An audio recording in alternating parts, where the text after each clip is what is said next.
कहा जाता है कि हर मिट्टी की एक प्यास होती है। कुछ मिट्टी पानी मांगती है और कुछ खून।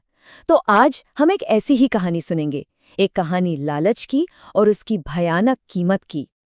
और ये आग लगी थी चंदू नाम के एक कुम्हार के दिल में। उसकी एक गलती, एक छोटी सी गलती, शायद पूरे गांव को ले डूबती। तो कहानी शुरू होती है चंदू से, एक आम सा कुम्हार। जिंदगी बिल्कुल साधारण थी, लेकिन उसके सपने बहुत बड़े थे। और यही सादगी, यही गरीबी उसे रोज कांटे की तरह चुभती थी। सोचिए, चंदू दिन रात मेहनत करता, मिट्टी गूंथता, बर्तन बनाता, लेकिन उसके साधारण से बर्तनों को कोई पूछता तक नहीं था। और फिर एक दिन एक अमीर आदमी ने उसके बर्तनों को ऐसे देखा जैसे वो कचरा हो, और बस मुंह फेर कर चला गया। बस उसी पल चंदू के अंदर गुस्सा और लालच दोनों की आग भड़क उठी। उसके दिमाग में बस एक ही बात घूम रही थी कि साधारण मिट्टी से बने बर्तन कोई नहीं खरीदता। मुझे कुछ अलग चाहिए, कुछ ऐसा जो चमके। उसे बस अमीर बनना था, चाहे उसके लिए कोई भी कीमत चुकानी पड़े। और बस यही लालच, यही चाहत चंदू को उस रास्ते पर ले गई जहां कदम रखने की भी मनाही थी।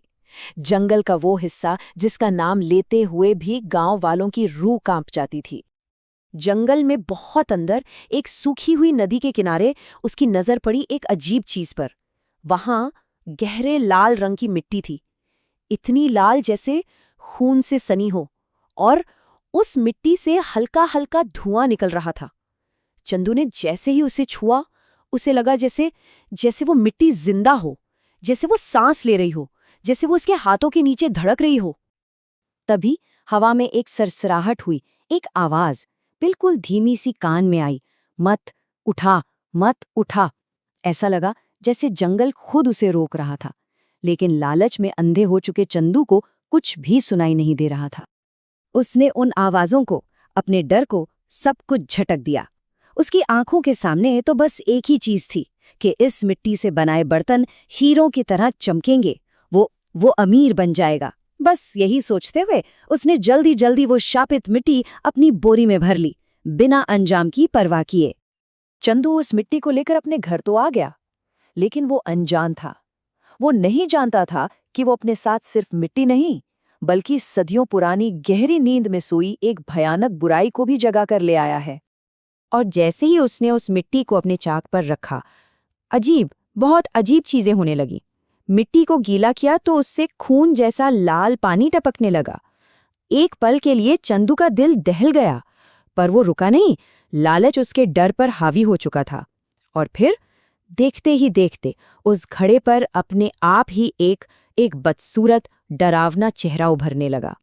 चाक के घूं घूं की आवाज के बीच उसे किसी औरत के सिसकने की, रोने की आवाज सुनाई दी, बहुत हल्की पर दिल चीर देने वाली।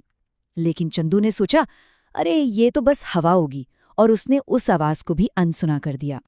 फिर आई वो रात, वो काली रात, जब पूरा गांव चैन की नींद सो रहा था। चंदू की झोपड़ी में बुराई जागने वाली थी। वक्त था आधी रात का। ठक ठक ठक। अचानक ठीक रात के 3 बजे कोने में रखा वो मटका जोर जोर से हिलने लगा। फिर उसके मुंह से गाढ़ा काला धुआं निकलना शुरू हुआ, और वो धुआं जमीन पर इकट्ठा होकर धीरे धीरे एक भयानक चुड़ैल का रूप ले रहा था। उस चुड़ैल की भारी गूंजती हुई आवाज ने चंदू को दहशत में जगा दिया। उसकी तो जैसे रूह ही सूख गई थी। वो कांप रहा था, और तभी चुड़ैल बोली, तूने मुझे सदियों की नींद से जगाया है, मुझे भूख लगी है। और फिर उस चुड़ैल ने चंदू के सामने एक सौदा रखा, एक ऐसा सौदा जो उसके लालच को और भड़का दे।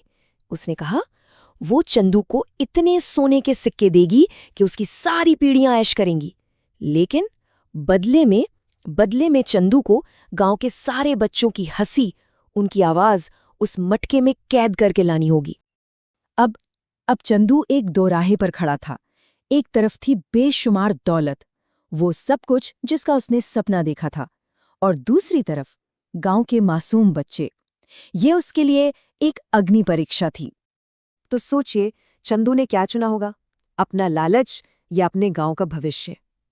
एक पल के लिए, बस एक पल के लिए उसकी आंखों के सामने वो सोने के सिक्के चमके। उसके लालच ने उस पर हावी होने की कोशिश की। लेकिन फिर उसे गांव के बच्चों के वो हंसते खेलते चेहरे याद आए। उसकी नीयत बदल गई। उसने चुड़ैल की तरफ देखा और हिम्मत जुटाकर कहा, ठीक है, मुझे तुम्हारा सौदा मंजूर है। और जैसे ही चुड़ैल ये सुनकर खुश हुई, चंदू ने फुर्ती से वो शापित मटका उठाया और अपनी दहकती हुई भट्टी की तरफ दौड़ पड़ा। चुड़ैल एकदम से समझ गई कि चंदू क्या करने जा रहा है। उसके धोखे से वो गुस्से में आग बबूला हो गई और चीखी, रुक जा मूर्ख। पर चंदू नहीं रुका। उसने अपनी पूरी ताकत लगाकर वो मटका सीधा उस दहकती आग में फेंक दिया। भट्टी के अंदर से चुड़ैल की एक आखिरी दर्दनाक चीख गूंजी, नहीं! और फिर एकदम सन्नाटा छा गया। उस एक रात ने सब कुछ बदल कर रख दिया। अंधेरा छट चुका था, बुराई का अंत हो चुका था, लेकिन वो अपने पीछे एक बहुत गहरा सबक छोड़ गई थी। अगली सुबह जब चंदू ने हिम्मत करके भट्टी खोली तो वहां सिर्फ राख थी। उसने उस रात सिर्फ उस चुड़ैल को नहीं बल्कि अपने अंदर बैठे लालच के राक्षस को भी हमेशा के लिए जला दिया था। अब वो अपनी उसी साधारण मिट्टी में अपने काम में सुकून और खुशी ढूंढ रहा था। तो इस कहानी से हमें सीख क्या मिलती है? सीख बहुत साफ है कि लालच का अंत हमेशा बुरा ही होता है। और दूसरी और सबसे जरूरी सीख ये है कि बुराई से डरना नहीं, उससे लड़ना सीखो। तो कहानी तो यहाँ खत्म होती है, लेकिन अपने पीछे एक सवाल छोड़ जाती है। अगर उस रात उस झोपड़ी में चंदू की जगह आप होते तो क्या फैसला लेते? लालच चुनते या इंसानियत? इस पर सोचिएगा जरूर। Thank you for watching. Subscribe to our channel. Press the bell icon. Follow for more moral stories.